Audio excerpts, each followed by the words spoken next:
Hello नमस्कार प्यारे बच्चों। आज हम पढ़ेंगे प्रश्नोवली 8.1 का प्रश्न नंबर 10। ठीक है, आपके सामने प्रश्न है, इम्पोर्टेंट प्रश्न है एग्जाम की दृष्टि से।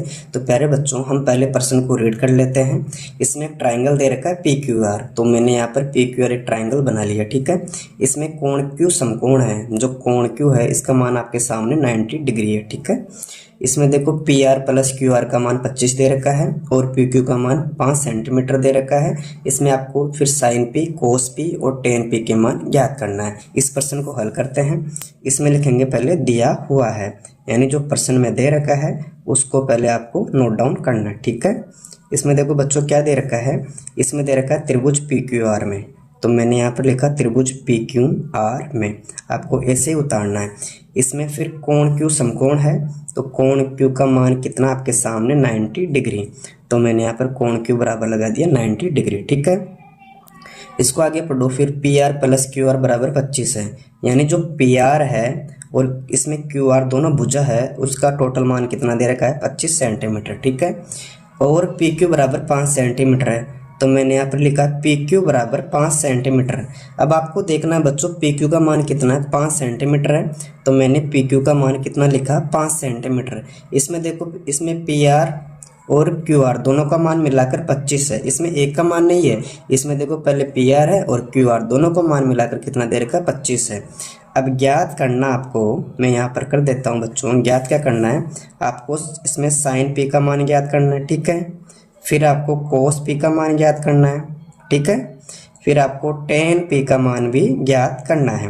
यानी आपके सामने ये प्रश्न में दिया हुआ है, इसके बाद में आपको साइन पी का मान, कोस पी का मान और टेन पी का मान ज्ञात करना है। इस ट्राइंगल में पी क्यू का मान 5 सेंटीमीटर है। अब आपको क्यू आर और पी आर का मान दोनों का मान 25 दे रखा है। तो प्यारे बच्चों, आपको करना क्या पड़ेगा, आपको किसी एक भुजा का मान अक्ष मानना पड़ेगा। तो मैं यहाँ पर लिख देता हूँ, जैसे माना कि पी आर भुजा का मान अक्ष है, तो मैंने यहाँ पर क्या लिखा बच्चों कि माना कि पी आर भुजा कितनी है, इसकी वैल्यू आप अक्ष मान सकते हो। ठीक है, यानी आपने पी आर का मान क्या माना, अक्ष माना। ठीक है, तो इसको मैं ऐसे कर सकता हूँ, जैसे अक्ष प्लस क्यू आर बराबर 25। ठीक है, देखो आपके सामने क्या था, जो पी आर और क्यू आर भुजा का मान 25 था, तो मैंने पी आर की जगह अक्ष माना और यहाँ पर क्यू आर उतारा, इसके बराबर 25 है। ठीक है, आप यहाँ पर क्यू आर लिखो। मैंने यहाँ पर क्या लिखा बच्चों, क्यू आर लिखा, यानी हमने क्या लिखा पहले क्यू आर, इसके बराबर कितना है 25। इसका कर लो पक्षांतरण, तो माइनस का अक्ष हो जाएगा। आप कैसे भी कर सकते हो। ठीक है, यानी जो आपके पास में इसमें क्यू आर का मान कितना है, हमारे पास में 25 माइनस अक्ष आ गया। ठीक है, अब इसको हल करेंगे पाइथागोरस प्रमेय से। मैं यहाँ पर लिख देता हूँ पाइथागोरस प्रमेय। मैं यहाँ पर क्या करता हूँ बच्चों, पाइथागोरस प्रमेय। ठीक है, अब इसके लिए आपको सबसे बड़ी भुजाकरण जानते हो, स्क्वायर बराबर क्या होता है, आधार स्क्वायर प्लस लंब का होल स्क्वायर। ये सबको याद होनी चाहिए भाई। ठीक है, अब इसमें देखो सबसे बड़ी भुजा कौन सी है, कर्ण। इसमें आपने देखो पी आर का मान क्या माना था, हमने पी आर का मान क्या माना, अक्ष माना। इसमें जहाँ पर पी आर है वहाँ पर क्या लिखोगे, अक्ष है, तो मैंने अक्ष का स्क्वायर कर दिया। इसके बराबर में आधार, और आधार आपके सामने नीचे वाला पोर्शन है। इसमें देखो आधार कौन सा है, क्यू आर है, तो इसमें क्यू आर का मान कितना है 25 माइनस अक्ष है, तो बच्चों मैंने यहाँ पर लिखा 25 माइनस का अक्ष। ठीक है, इसका कर दिया मैंने होल स्क्वायर, आगे चिन्ह किसका, प्लस का। अब इसके बाद आएगा लंब का स्क्वायर। इसमें देखो बच्चों लंब कौन सा 5 है, तो मैंने यहाँ लिखा 5 का स्क्वायर। ठीक है, यानी आपने पहले क्या किया, इसमें पी क्यू का मान देखा 5 है, फिर हमने पी आर का मान अपने हिसाब से अक्ष माना, तो क्यू आर का मान कितना आ गया 25 माइनस अक्ष। इसके बाद में इन तीनों मानों को पाइथागोरस प्रमेय के अंदर फिट कर लिया। ठीक है, अब इसको आगे खोलेंगे, तो मैं यहाँ पर उतारता हूँ अक्ष स्क्वायर। ठीक है, अब इसे मानो ए और इसे मानो बी, यानी ए माइनस बी का होल स्क्वायर। आप लोगों ने सर्वसमी का पढ़ रखी होगी, A square minus 2ab plus B का होल स्क्वायर, इसको याद कर लेना भाई। ठीक है, इसमें ए और बी का मान आपको पता लगाना है। ठीक है, तो प्यारे बच्चों आपके सामने ए का मान तो 25 है, मैंने लिखा ए का मान 25 है, और बी का मान कितना है भाई, तो आप बी का मान देखो अक्ष है, यानी ए का मान कितना है 25 और बी का मान अक्ष है। अब इस जो सर्वसमीका है इसके अकॉर्डिंग फिट करना है। इसमें आएगा पहले ए का वर्ग, तो ए का मान कितना है भाई 25 है, तो मैंने यहाँ पर लिखा 25, इसका कर दिया वर्ग। इसके आगे साइन आएगा माइनस का, मैंने लिखा माइनस, फिर आएगा 2, इसके बाद में ए का मान आएगा, और आपके सामने ए का मान 25 है, और बी का मान, देखो बी का मान x माना आपने, आगे चिन्ह किसका आएगा बच्चों, प्लस का, फिर करेंगे बी का वर्ग यानी x का वर्ग, ठीक है। इसके बाद में आपके सामने साइन है प्लस का, फिर 5 का वर्ग करो यानी 50 25, ठीक है। ये आपकी सर्वसमीका थी, ठीक। इसको उतारो x स्क्वायर, इसके बराबर आपको 25 का वर्ग करना है यानी 25 × 25 करेंगे तो हमें कितना प्राप्त होगा, 625, ठीक है। फिर यहाँ माइनस का साइन है, इस 2 को 25 से गुणा करो 50, और 50 को x से मल्टीप्लाई किया तो 50x, ठीक है।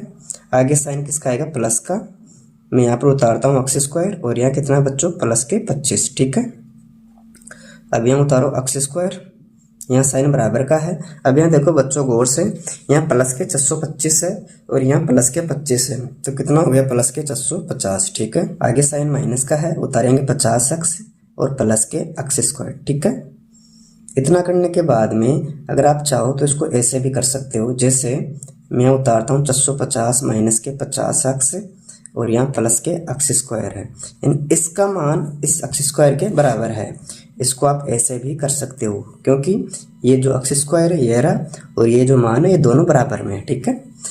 अब देखो यहाँ पर बच्चों कितना 650 और यहाँ कितना माइनस के 50x और यहाँ प्लस के x स्क्वायर है। इसका करो पक्षांतरण, तो ये प्लस के तो किसकी हो जाएगी, माइनस के x स्क्वायर, इसके बराबर में आ जाएगा 0, और आप यहाँ हिंदी में लिख देना पक्षांतरण करने पर, ठीक है।